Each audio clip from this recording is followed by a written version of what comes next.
Bonjour mes amis, aujourd'hui nous allons parler de quand négocier. C'est quelque chose qui est important parce que très souvent on a un peu tendance à négocier trop tôt et trop vite. Et c'est quelque chose que nous allons voir durant cette vidéo parce que si vous négociez trop tôt, trop vite, vous allez vous retrouver très vite acculé dans une négociation où vous vous sentirez obligé de baisser votre prix ou en tout cas ou d'abandonner si effectivement ça ne vous convient plus.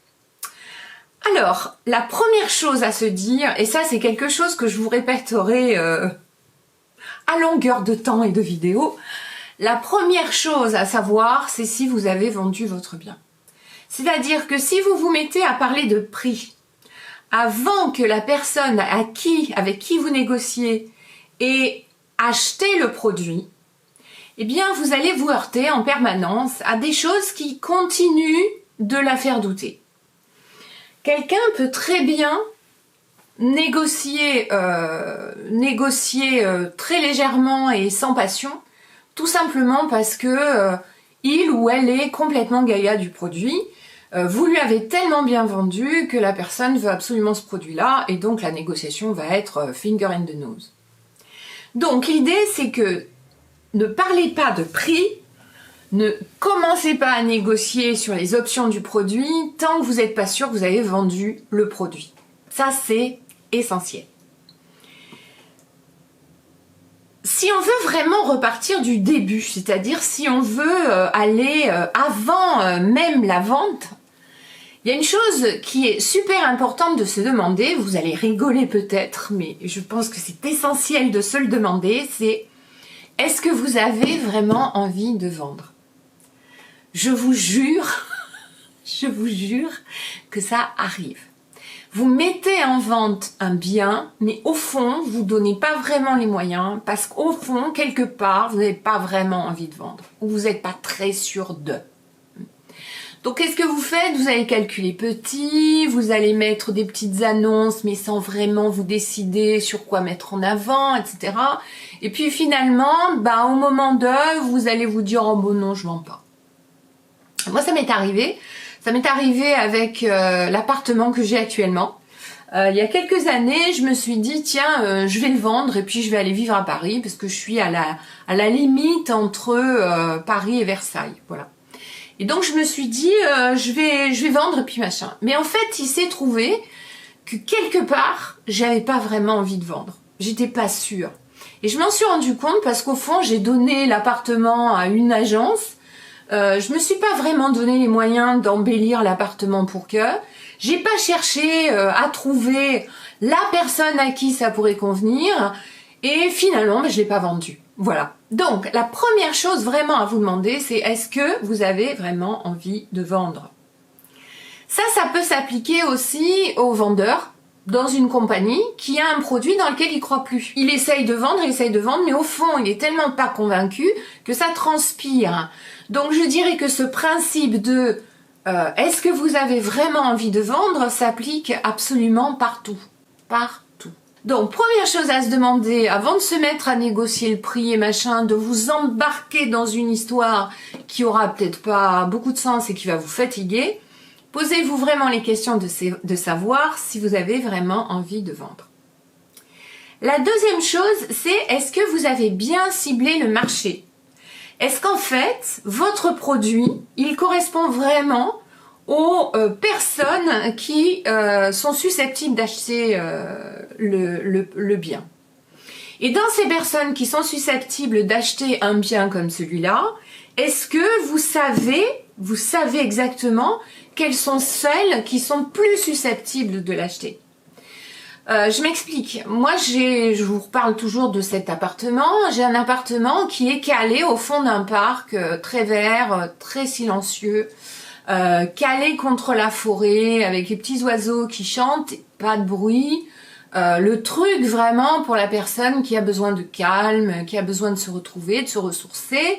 et certainement pas la personne qui a besoin, en descendant de chez elle, de trouver un café ou prendre son café tous les jours. C'est pas ça. Voilà, c'est pas cette clientèle-là. Mais cet appartement est extraordinaire parce qu'il donne sur de la verdure, vous ouvrez vos fenêtres, vous entendez les oiseaux, vous voyez les arbres, c'est magnifique. Voilà, c'est magnifique. Donc ça va correspondre à des gens qui sont attirés par ce genre de choses. Et quand je vais le vendre, si je le vends un jour, aujourd'hui je sais que je ne le vendrai pas, mais si un jour j'ai envie de le vendre, c'est ça qu'il va falloir que je mette en avant, d'accord ? C'est pas sa dimension, c'est pas... Voilà. Est-ce que vous savez exactement à qui va correspondre votre produit ? Qu'est-ce que les gens qui vont acheter votre produit cherchent ? Parce que c'est ça que vous allez mettre en avant au moment où vous allez le vendre. Est-ce que vous vous êtes vraiment donné les moyens de mettre les gens en concurrence ? Parce que la négociation, c'est ça. Si vous êtes acculé parce que vous avez un seul acheteur, ben, vous allez avoir beaucoup de mal à négocier. Donc moi, je dirais qu'on se met à négocier quand on a 2, 3 acheteurs et que on peut les mettre en concurrence quelque part parce qu'on sait que si on perd la négo avec un, on se rattrapera sur l'autre et qu'il y en aura toujours un pour acheter. Donc, c'est pour ça que posez-vous la question de savoir si vous voulez vraiment vendre, parce qu'il va falloir que vous cumuliez les acheteurs pour avoir vraiment cette liberté de négocier avec des gens en toute, je dirais, en toute égalité, en tout confort, je dirais, et sans pression. Voilà, ça c'est très important. Est-ce que vous avez bien mis en avant les bénéfices de votre produit ? On en a un peu parlé tout à l'heure, c'est-à-dire est-ce que vous avez bien listé tous les bénéfices de votre produit et du coup, est-ce que vous avez bien été dans vos annonces ou auprès des gens qui achètent, vous avez bien mis en avant ça ? Je me rappelle, quand j'ai voulu vendre cet appartement, mon inconscient savait que je ne voulais pas vendre. Et je me rappellerai toujours d'une jeune femme qui vient visiter et je dis alors là, si vous voulez du calme, madame, vous allez être servie parce que c'est vraiment extraordinairement calme. Et mon inconscient avait dû pister le fait que cette personne cherchait tout sauf le calme. Tout sauf le calme. Voilà. J'aurais mieux fait de fermer ma bouche et de laisser le gars de l'agence se faire la visite. Parce qu'à ce moment-là, certainement qu'il aurait mis en avant des bénéfices auxquels moi j'avais même pas pensé. Mais là, j'ai vraiment tilté là où il fallait pas. Donc, si votre appartement il est génial parce que il a une cuisine aménagée, une cuisine américaine et que c'est vraiment ce que veut votre acheteur, c'est ça que vous avez mis en avant, à ce moment-là, il va falloir répéter ces bénéfices-là. Quand on a tout ça en tête, c'est-à-dire on est sûr qu'on veut vendre, on s'est donné les moyens d'avoir beaucoup d'acheteurs, on a bien arrosé le marché avec notre produit, on a bien listé les bénéfices, on est bien sûr qu'on va faire saliver les clients, c'est extrêmement important de savoir sur quoi on négocie, à savoir à combien je vends, en dessous de quelle somme je ne vends plus, et entre cette première somme et la deuxième, quelles sont les différentes options qui sont possibles. C'est-à-dire, je vends 500 000 et puis je suis prêt à le laisser partir à 450. Mais je ne baisserai à 490 que si la personne ne rachète pas la cuisine, par exemple.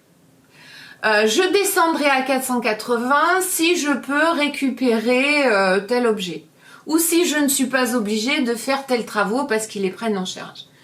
Je descendrai à tel niveau si en fait ils veulent pas le garage avec. Voilà. Mais bien être clair sur quelles sont les conditions que vous allez accepter et celles que vous n'allez pas accepter. Essentiel. Parce que dans la folie de la négociation, à un moment où vous êtes un petit peu en chaud, il se peut que, ouh là là, boum boum boum, vous vous mettiez à descendre en dessous du prix, ça va pas du tout. Ça va pas du tout, c'est pas possible, il faut pas. Et vous le ferez d'autant moins que vous aurez beaucoup d'acheteurs en panel dans votre poche. On commence à négocier quand on sent que le vendeur, l'acheteur est intéressé, que vraiment on a là quelqu'un qui est prêt à acheter, qui en a vraiment envie, qui a presque le chéquier sur la table. Et on ne négocie que si on sait exactement quelles sont les conditions que l'on peut accepter, que l'on a envie d'accepter ou pas. Voilà. J'espère que ça vous aura aidé. On se revoit très bientôt pour de nouvelles notions sur la négociation. Prenez bien soin de vous. À très bientôt.